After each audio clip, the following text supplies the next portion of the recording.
ceux des responsables politiques qui, une fois au pouvoir, reprennent à leur compte les travers qu'ils reprochaient naguère à leurs prédécesseurs, sont-ils moins condamnables que les putschistes qui les déposent? C'est la crédibilité même de la CEDEAO qui se joue. Les mots, hier, dans un entretien sur France 24, du président Umaro Sissoko Embalo de Guinée-Bissau, parlant de l'intervention en stand-by de la CEDEAO, au Niger. En quoi ces propos, et quelques autres, sont-ils, comme vous le suggérez, une des plus courageuses prises de parole d'un chef d'État africain, au sujet de la multiplication des coups d'État sur le continent? C'est bien la première fois qu'un dirigeant africain, abordant la question de la rupture de l'ordre constitutionnel, souligne aussi clairement la responsabilité, les erreurs, sinon les fautes, commises par les chefs d'État africains dans la gestion de ces coups d'État. Il est toujours facile, lorsqu'un putsch est consommé, de s'en mener pour le condamner, ou questionner les justifications et autres alibis que les putschistes alignent à l'appui de leur forfait.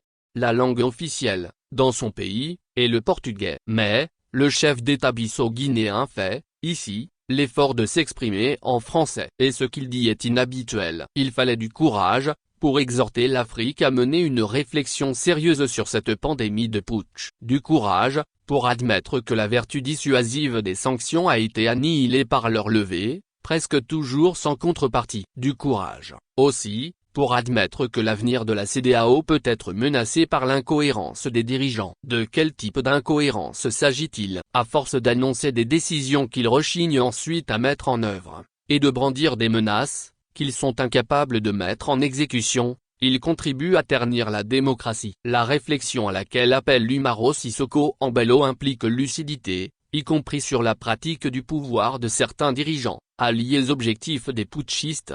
Un exemple d'alibi facile que fournissent ces dirigeants à ceux qui les renversent, la loyauté, ou, plutôt, l'impression d'absence de loyauté à l'égard du peuple qu'ils dirigent. Ce devrait être la préoccupation primordiale de tout dirigeant avisé. Des comptes, tout dirigeant devrait en rendre, en permanence, à ses concitoyens. Or, dans nombre d'États du continent, une fois élus, bien des dirigeants se croient supérieurs à leur peuple. Ils gouvernent pour eux, pour leur clan, oubliant même, parfois, avoir besoin de ce peuple. Et pourtant, les pires tyrans, y compris Néron, autrefois, se résignaient à admettre qu'un peuple est une nécessité qu'il devait, au pire, subir.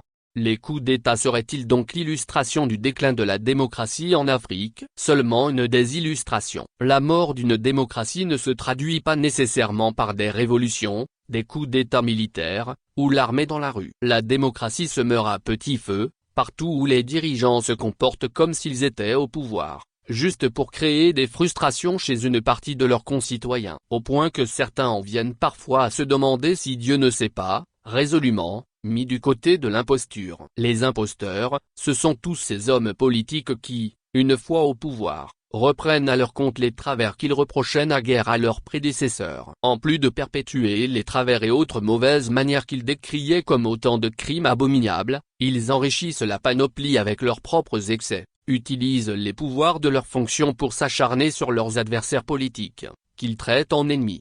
C'est dire que toute réflexion pour éviter les coups d'État sur le continent doit intégrer le fait qu'aucune démocratie ne peut être sauvée, sans des dirigeants dignes de confiance. Même si aucun être seul, si fort soit-il, ne peut, à lui tout seul, sauver une démocratie.